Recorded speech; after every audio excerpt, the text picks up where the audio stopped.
Hey guys, Reece here. Welcome back to the channel. So this background is probably pretty familiar. This is the latest renovation I'm doing, the first rental property I ever bought with my buddy Jimmy, and some interesting news today. So as you can see from the title of the video, my contractors quit on me halfway through the job. So as you can probably see, paint's gone down, trim's painted, walls painted, ceiling's painted. We got some new ceiling fans.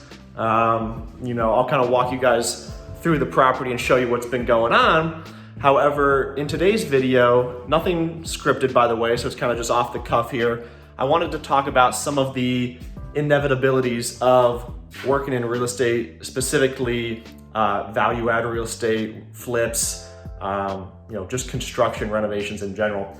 So, one of those being contractors quitting, contractors just doing terrible work, and things like that. So today's video, we're gonna do a little bit of a tour and update on the progress in the rental property, as well as just chat about what happened with the last contractors and what I'm doing to keep things moving quickly without much of a, without falling behind really on the timeline, although we are already probably about a week behind, but that's okay.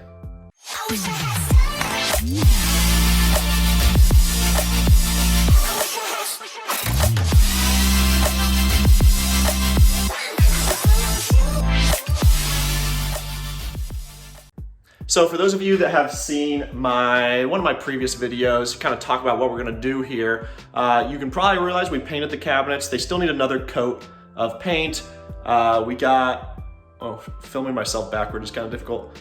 We got these kind of leveled up and some new cabinets went in, space made for a dishwasher, plumbing, electric, and quartz, white quartz countertops going in either Monday or Tuesday this week. So this video is going out Monday or Tuesday, and Grant is going in Monday or Tuesday. So besides that, we're gonna have vinyl plank flooring on the floors here.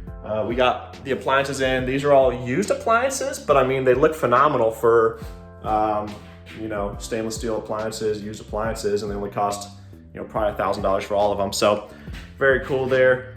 We're gonna work our way through here, and we got some of the vinyl plank flooring down upstairs, so I'll show you how that's looking.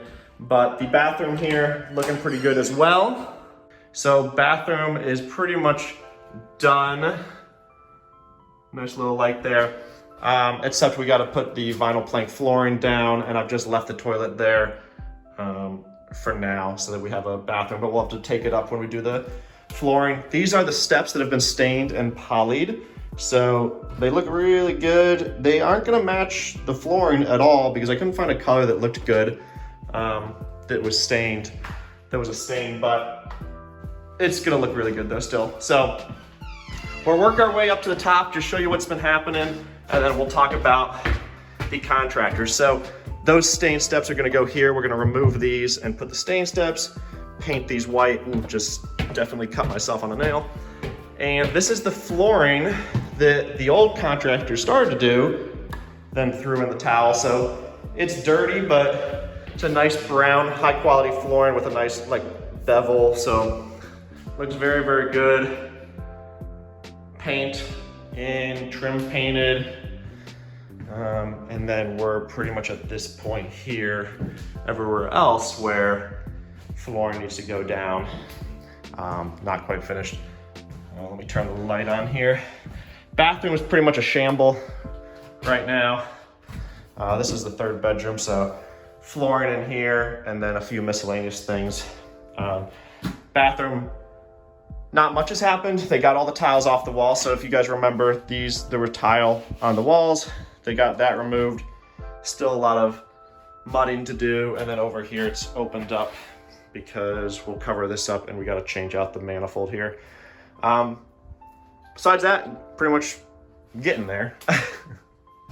So as you guys can tell, things are getting there. Probably another solid week or two of work. Hopefully not two, but the problem is scheduling now. So, we had the contractor scheduled. I have another crew, and that's one thing I'll talk about is how you know, it's great to have one crew bang out all the work in a rental property. However, it's much better to have a backup plan as well. So the problem is the crew I normally use, I didn't use them on this one because I wanted to, one, try out another crew because my goal this year is to buy some larger multifamily. And if we're going to buy larger value add multifamily, like maybe a 5 to 10 unit, I'm gonna need multiple crews to turn those units quicker, right? So want to try out another couple crews to find somebody that could work with me long-term. Clearly didn't work out on this one. However, that crew I normally use that's very good, they're booked this week. They're booked forever. I mean, a couple weeks out. And so they've been nice enough to come out on the weekend actually and help kind of get things ready. So the reason why the contractors quit, well, first of all, they substantially underestimated the work. So I have a lovely scope of work, which I've showed you guys. It's not in here. So I showed you guys in a previous video, pulled it up on the computer.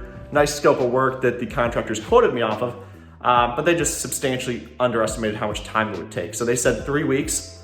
I paid them 25% upfront for materials, 25% after demo, and then 50% at the end. Well, it got to week 3, Friday, this past Friday was week 3, and they're probably 50% done. I mean, maybe a little less than that, maybe a little more, who knows, but they wanted 25% more money. And the reason is because they underestimated how long it would take and they ran out of money. They need more money. And I absolutely do not pay forward. I only pay backwards. So yes, the 25% for materials is probably paying forward, but the idea there is they're gonna go buy the materials and bill them back to me, so they need money. However, so I did not want to pay forward because if I paid them that 25%, what if they just left tomorrow and then I'm out 25%, right?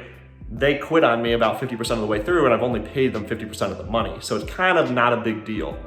And so that was one issue. And then timeline issue is they said they would absolutely be done on Friday. And I told them, if you're not done on Friday, you know, I'll give you a couple days wiggle room, but I'm docking you 10%. You know, if you miss that deadline. And checked in with them 1 week in, 2 weeks in, the week of, they said, absolutely, we'll be done, we'll be done, we'll be done. You get to Friday and I told them, hey, if you guys get till Monday, I will not dock you, Wednesday, I will not dock you still, but on Wednesday, I'm gonna have to dock you the 10% because now we're over the timeline. And so that coupled with not paying them, they just got out of here. So what could I have done differently? With these contractors, they did not have any time management skills.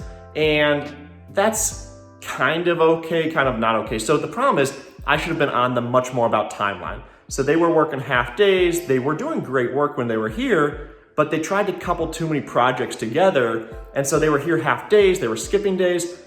Week 1, I should have been like, hey, we're not gonna hit the deadline. We know what happens if you don't hit the deadline. I need to see you here every single day, 8 hours a day. So that's one thing. Second thing I probably should have done is I probably should have walked through every line item of the scope with them to really make sure they understood what needed to be done. Because, you know, it wasn't my fault. I provided them the scope. They should have read it. But I think they kind of just walked through here, looked at some general items and be like, yep, good. Yeah, $6,000 or whatever they charged me. I don't think they fully understood everything that needed to be done. And so that kind of caught up to them on the final week when they realized, oh shoot, we're really not gonna be done. And you know, I'm not using high-end contractors. You know, this is a rental property, so they're already relatively low-income workers, and the longer the job takes, the less money they make. So kind of just fell apart at the end. So that's just a couple things I could have done differently. I'm going to probably think more through how to not have this happen again, or at least, you know, how do I prevent this in the future? But what am I doing moving forward? So obviously I have a rental property that's half completed that I want to get rented because I'm missing out on $1,300 a month in rental income, as well as the cost of owning the rental property, right? So the nice thing is we have probably 2-3 laborers that do a lot of work. So they were very, very kind to help out this weekend. So the guys, the old guys quit on Friday.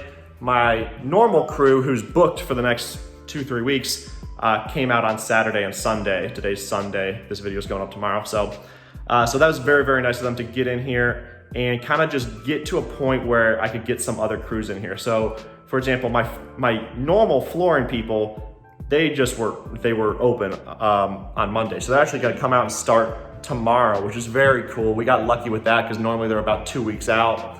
However, that's super convenient. So now, you know, my laborers or my contractors, they are booked this week. They can't help out this week. Maybe a couple hours here and there, but they helped me get to a point today where the floors are pretty much ready for vinyl plank. So Monday, Tuesday, Wednesday, maybe the guys will do vinyl plank. Quartz countertop is going in tomorrow or Tuesday. So they helped me today get the cabinets leveled up and ready for granite, or I'm sorry, quartz. We're doing quartz because it's like a white countertop. And at that point, once the countertop's in and the vinyl plank's in, we got a little bit of bathroom work and a little bit of miscellaneous items left, and we're good to go. So really worked out convenient on this one, and that just came down to having other people in place. So I have a big spreadsheet. I've shown it very briefly in the past, a big spreadsheet of probably 30, 40 tabs of different contractors, or subcontractors. So electricians, plumbers, handymen, countertops, tile, vinyl plank flooring, I don't know, trim carpenters, normal carpenters, or framers, I should say. Bunch of people. I'm missing a ton of them, but that way I can kind of go through and call these people and try and get somebody in here quickly and not lose a lot of time. So I think we'll be lucky on this one. I think it worked out really, really well, and I think we actually might save a little money from paying those general contractors that were working on this place. So worked out good, but I wanted to bring it to your attention that nothing is all, you know, sunshine and rainbows. It looks like things are going smooth, and this was not a big deal, but things happen in real estate. And the thing is, we're putting 15 grand into this property, and it's gonna push it up in value 50, 60,000. So, you know, you can't really complain when a 4-week job that you're making 35 grand on, you know, some issues arise. You got to work through them. Most people make, you know, $50,000 to $70,000 a year. You know, I don't know what the average income is, but somewhere around there. So I'll make half that in a month, right? So you can't really complain. It's just these issues arise, and real estate is still a great investment to get into, but this is the not passive part of passive income when it comes to real estate. So guys, thanks for sticking around today. I hope you enjoyed the update video. I'll have a final update video here in a couple weeks when we do get done before it gets rented out, to kind of show you how this all comes together. I think it'll look really good. Pretty excited about it. But that's it today, guys. I think I might have rambled on for a while here, so it might be a long video, might be a short, who knows, but thanks for sticking around with me. Wish me luck on this one, and I'll see you guys in the next video. Have a great day. Bye.